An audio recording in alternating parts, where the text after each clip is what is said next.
जिस समय ये भगवान के चिंतन में तन्मय होकर के और धनुष बाण लेकर के निकलते और टंकार करते, उस समय कोई धर्मद्रोही नहीं दिखाई देता था। धर्म विरुद्ध कोई आचरण नहीं कर सकता था महाराज प्रिव्रत के शासन में 11 अर्बुद वर्षों तक। बरहिस्मती के दिन प्रतिदिन सेवा, आमोद प्रमोद और स्त्री जनित हाव भाव, लज्जा, मंद मुस्कान आदि, ये सब होने पर भी प्रिव्रत का चित्त कभी लुभायमान नहीं हुआ। भोग भोगते हुए भी वो योगी रहे। अपने स्वरूप बोध वाले यही है, अपने स्वरूप में जो स्थित है। इसीलिए भावदेह को प्राप्त महापुरुष जो हो गया है, उसके लिए श्रीमद् राधा सुधा निधि में कहा, कर्माण श्रुति बोधिताम नितराम कुर्वंत कुर्वंत मां गूढ़ाश्चर्य रसास्रगाद विषयान गृहणंतु मुंचंतु वा। वो विषय भोग भोगे या छोड़ दे, कोई फर्क नहीं पड़ता। कैरवा भाव रहस्य पारगमति, 11 अर्बुद तक राज्य शासन और रानियों के द्वारा नाना प्रकार की प्रियता, कोई फर्क नहीं पड़ा। 10 पुत्र प्रकट किए और 3 पुत्र दूसरी भार्या से उत्तम तामस रहिवत, फिर भी वो अपने ज्यों के त्यों एक रस स्वरूप में है। कोई भी विषय उन्हें आसक्त नहीं कर सका। एक बार इन्होंने भगवान सूर्य को देखा, सुमेरु पर्वत की परिक्रमा करते हैं। लोकालोक पर्यंत पृथ्वी के जितने भागों में ये प्रकाश करते हैं, उतने ही भाग में अंधकार पीछे होता है सुमेरु पर्वत के कारण। इन्हें पसंद नहीं आया। स्वयं सूर्य के समान वेगवान एक ज्योतिर्मय रथ पर चढ़कर द्वितीय सूर्य की भांति उनके पीछे पीछे पृथ्वी की 7 परिक्रमाएं कर डाली। भगवान की उपासना से इनका अलौकिक प्रभाव बढ़ गया था। तो जो रथ चला उससे 7 समुद्र और 7 द्वीप हो गए। 7 समुद्र और 7 द्वीप हो गए। उनके नाम जम्बू द्वीप, प्लक्ष द्वीप, शालमली द्वीप, कुश द्वीप, क्रौंच द्वीप, शाक द्वीप और पुष्कर द्वीप। एक एक आगे आगे द्वीप के परिणाम का दूना है। जैसे जम्बू द्वीप से दूना प्लक्ष द्वीप, प्लक्ष द्वीप से दूना शालमली द्वीप। ऐसे इस समुद्र के बाहरी भाग में पृथ्वी के चारों ओर फैले हुए हैं और 7 समुद्र अलग अलग पदार्थ के समुद्र बनाए महाराज प्रिव्रत ने। ये जो जम्बू द्वीप है खारे जल का है। यहां जितने समुद्र हैं खारा जल मिलेगा। प्लक्ष द्वीप ईख के रस का, गन्ने के रस का है। वहां गन्ना पेरने की जरूरत नहीं। समुद्र का जो पानी है वो कैसे, गन्ने के जल का। प्लक्ष द्वीप में, शालमली द्वीप में मदिरा वारुणी और कुश द्वीप, इसमें घी के समुद्र है। पर वो अपनी पहुंच नहीं, वहां सिद्धों की पहुंच है। जम्बू द्वीप भर में अपने खारे पानी की जहां तक, वहां तक पहुंच है। क्रौंच द्वीप दूध, क्षीर सागर। और फिर शाक द्वीप मट्ठे का, मठा। और फिर पुष्कर द्वीप मीठा जल। ये 7 द्वीप है। जम्बू द्वीप खारे जल, ईख के रस का, मदिरा, घी, दूध, मट्ठे, मीठे जल वाले। भगवान की सृष्टि ये पैदा किया महाराज प्रिव्रत ने। 7 द्वीप और 7 समुद्र अपने तपोबल से। एक एक से क्रमशः अलग अलग 7 द्वीपों के बाहर से घेर करके ये समुद्र घिरा हुआ है। पहले जम्बू द्वीप है, उसके चारों ओर नमक का समुद्र है, नमकीन पानी वाला। प्लक्ष द्वीप घिरा हुआ है, उससे दुगुना, उसके चारों ओर ईख के रस का समुद्र है। शाल्मली द्वीप का उससे दुगुना चारों ओर मदिरा का समुद्र है। कुशद्वीप उससे दुगुना, वो घी के समुद्र से घिरा हुआ है। उससे दुगुना क्रौंच द्वीप, चारों ओर दूध का समुद्र। फिर उससे दुगुना शाक द्वीप, वो मट्ठे के समुद्र से। उससे दुगुना पुष्कर द्वीप, जो मीठे जल के समुद्र से घिरा हुआ है। ये सब पूरा भारतवर्ष था, पूरा अजनाब वर्ष, अखंड भारत।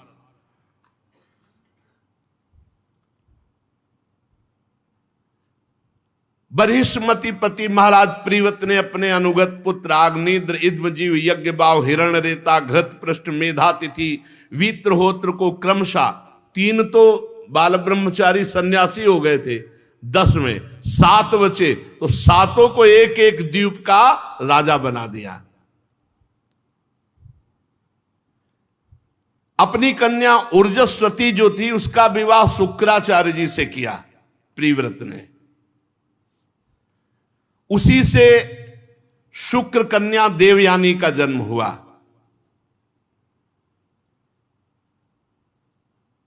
परम पवित्र शुक्राचार्य की पुत्री देवयानी, और देवयानी का जो विवाह हुआ महाराज ययाति से, विवाह हुआ महाराज ययाति से। उसका कारण हुआ साप। बृहस्पति पुत्र जो कच्छ जी थे, कच्छ देवताओं ने जब देखा कि किसी भी दैत्य को मार दे तो संजीवनी विद्या से जीवित कर देते थे शुक्राचार्य जी, तो देवताओं के पास ये विद्या थी नहीं, तो गुरुपुत्र से प्रार्थना की कि आप हम सब देवताओं, तो उनका पता है अगर हम जाएंगे तो चटनी बना करके दैत्य खा जाएंगे। जब पता चलेगा संजीवनी सीखने आए शुक्राचार्य जी से तो चाट जाएंगे दैत्य लोग, तो उनका हम सबके लिए आप हमारे गुरुपुत्र हैं, आप ऐसा कीजिए। तो उन्होंने अपने प्राणों की बाजी लगा करके गुप्त रूप से अवसर निकाला और शुक्राचार्य जी के पास गए और चरणों में प्रणाम किया और कहा, महाराज मैं आपको गुरु रूप से वरण करता हूं, आप हमें विद्या प्रदान करें, उनका परिचय दीजिए। बताया बृहस्पति पुत्र, तो उनका अधिकारी हो आप, भगवान बृहस्पति के पुत्र हो, और ये विद्या देवताओं के जीवन दान के लिए तुम लेने आए हो, तो अधिकारी होने के कारण हम दे तो देंगे, लेकिन जिस दिन दैत्यों को पता चलेगा उस दिन तुम्हें मार डालेंगे। तो उनका, भगवान अब हम आपकी शरण में हैं और आपसे विद्या लेने आए हैं और विद्या लेके ही जाएंगे, आप हमें केवल स्वीकृति दे। तो उनका, ठीक है, पर हमारी लाडली पुत्री देवयानी है, तुम इसको प्रसन्न कर लो तो संजीवनी हम तुम्हें दे देंगे। अब वो देवयानी जी अभी यौवन अवस्था में पदार्पण हुआ था, तो जो जो सेवा के लिए आज्ञा करती, पुष्प लाना, ये जो भी, जैसे वो हाथ जोड़े खड़े रहते, तो देव गुरु बृहस्पति के पुत्र, तो देवयानी जी की वृत्ति उनको अपने प्रीतम रूप में मान लिया और वो अपनी गुरु पुत्री को गुरु जी के समान पूजते। देवयानी के भाव का उनको पता नहीं लगा। इतने में गुप्तचरों ने बताया कि बृहस्पति पुत्र कच्छ संजीवनी विद्या लेने के लिए आए हुए हैं और देवयानी की सेवा में हैं और बहुत प्रसन्न है शुक्राचार्य जी, और संजीवनी किसी दिन दे ही देंगे क्योंकि वो देवयानी को रिझा चुके हैं। पूरा गुप्तचरों ने, दैत्यों ने विचार किया कि अगर संजीवनी विद्या चली गई तो फिर रह क्या गया। तो उन्होंने कहा कि अब कच्छ किसी सेवा से बाहर निकले बस मार डाला जाए। तो जैसे देवयानी जी प्रातःकालीन भगवत पूजा सेवा के लिए पुष्प पल्लव आदि तो निकले किसी कार्य हेतु, दैत्य लगे हुए थे, काट के फेंक दिया। जब विलंब हुआ तो देवयानी जी ने शुक्राचार्य जी से कहा कि उनको तो काट के फेंक दिया गया। शुक्राचार्य जी ने ध्यान में देखा और कहा अब तुम उनकी चिंता न करो, छोड़ो अब। देवयानी जी ने कहा मैं उनके बिना नहीं जी सकती, आप जरूर कच्छ को जीवित कीजिए। तो जे भी संजीवनी विद्या को उच्चारण किया तो जो इधर उधर मांस के टुकड़े सब पशु पक्षी भी खा गए थे, सबके पेट फटे और एकत्रित हुए, हाथ जोड़कर खड़े हो गए कच्छ। ये संजीवनी विद्या का चमत्कार। फिर दैत्यों को सूचना लगी कि कच्छ को तो संजीवनी विद्या से जीवित कर दिया। बोले इस बार हम ऐसा करेंगे, कच्छ किसी सेवा के लिए बाहर निकले तो मार दिया। फिर भूंज दिया। फिर भूंज के जो गुरु जी का पेय पदार्थ था, उस पेय पदार्थ में राख मिला दी कच्छ की, और गुरु जी अपने मस्ती में पी गए। अब इसके बाद देवयानी ने कहा कि बहुत समय हो गया, कच्छ नहीं आए। तो शुक्राचार्य जी ने ध्यान में देखा कि उन्होंने कहा अब कच्छ नहीं आएंगे। बोले क्यों? बोले कच्छ को तो ऐसे ऐसे करके हमको पिला दिया गया, वो हमारे पेट में, हम संजीवनी तो पेट फाड़ के निकल पड़ेगा, हम मर जाएंगे। देवयानी ने कहा हम तो नहीं रह सकते कच्छ के बिना, आपको कच्छ को जीवित करना होगा। तो उनका फिर संजीवनी विद्या तुम सीखो, जब हमारा पेट फटे तो संजीवनी विद्या का प्रयोग कर देना, हम जीवित हो जाएंगे। पूरा विधान बनाया भाई बेटी के लिए। जे भी संजीवनी विद्या का उच्चारण किया, शुक्राचार्य जी का जैसे बम से नहीं पेट फट जाए, एकदम पूरा चिथड़ा उड़ जाए, चिथड़ा उड़ गए, फाड़ करके नस लात नाड़ियों से।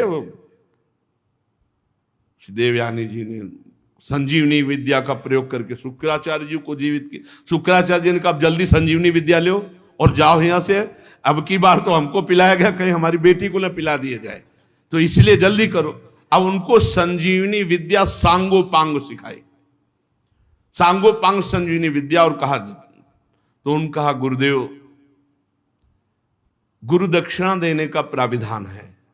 शिष्य का मंत्र तभी सफल होता है जब वो सम्यक रूप से गुरु को संतुष्ट कर दे। आप आज्ञा कीजिए, मैं आपको गुरु दक्षिणा में क्या प्रदान करूं? तो उनका हमारी बेटी को जो पसंद हो उसे दे दो। नजदीक गए और कहा गुरुदेव ने कहा है आपको जो पसंद हो आप बोले, मैं आपको लाकर क्या दे दूं? मैं देवगुरु बृहस्पति का पुत्र हूं और आपकी सेवा में रहा हूं, आप बोले। तो उनका मुझे तुम पसंद हो, मैं तुम्हें स्वीकार करती हूं, तुम केवल मुझे उनका नहीं, आज तक मैंने बहन और पूज्य से युक्त बुद्धि से देखा है, हमने कभी इस भाव से आपको नहीं देखा, इसलिए मैं कभी स्वीकार नहीं कर सकता। आप हमारी गुरु पुत्री हो, आप गुरु के समान पूज्य हो और मेरी बहन हो, मैं कभी ऐसा नहीं देख सकता। तो उनका मेरी बात को स्वीकार करो, नहीं तुम्हारा पूरा जीवन व्यर्थ हो जाएगा, क्योंकि संजीवनी के लिए मैंने क्या क्या तुम्हारे लिए किया और वो संजीवनी अब तुम्हें प्राप्त है। अब मेरी बात को उन्होंने कहा आखिरी बात, तुम मेरी गुरु के समान पूज्य हो और मेरी बहन हो, मैं कभी तुम्हारे प्रति ऐसी दृष्टि ना की है और ना कर सकता हूं। तो उनका मैं शाप देती हूं तुम्हारी संजीवनी विद्या व्यर्थ हो जाए, विस्मृत हो जाए। बहुत गुस्सा आया कच्छ को कि आज तक मैं सेवकाई करता रहा, कभी कोई त्रुटि नहीं किया, केवल देवताओं के लिए, संजीवनी विद्या के लिए, और आपने उस विद्या को व्यर्थ कर दिया जिसके लिए मैंने अपने प्राणों की बाजी लगा ली। मेरा क्या अपराध? ये तो तुम्हारी वासना है, तुम्हारी भावना है। जाओ, मैं साथ देता हूं, तुम्हें कभी कोई ब्रह्म ऋषि स्वीकार ही नहीं करेगा। तो फिर वही देवयानी, आगे प्रसंग आएगा इसी में, महाराज ययाति को मिलती है कुएं में और वो हाथ पकड़कर ऊपर उठाते हैं। तो उस शुक कन्या देवयानी का जन्म हुआ, ऊर्जस्वती का जो विवाह शुक्राचार्य जी से हुआ था। राजन, जिन्होंने भगवान श्री हरि के चरणों का आश्रय ले लिया है और निरंतर भजन करते हैं, उनको भूख, प्यास, शोक, मोह, जरा, मृत्यु, ये 6 कभी परास्त नहीं कर सकते। जिन्होंने भगवान का आश्रय लिया है, निरंतर नाम जप करते हैं, उन्हें भूख, प्यास, शोक, मोह, जरा, मृत्यु, ये 6 परास्त नहीं कर सकते। मन और 5 ज्ञानेंद्रियां, ये 6 कभी उसे परास्त नहीं कर सकते। ये 6 भूख, प्यास, शोक, मोह, जरा, मृत्यु और 5 ज्ञानेंद्रियां और 1 मन, ये 6 कभी उसे परास्त नहीं कर सकते। जो भगवान का भक्त है वो सब कुछ करने में समर्थ है।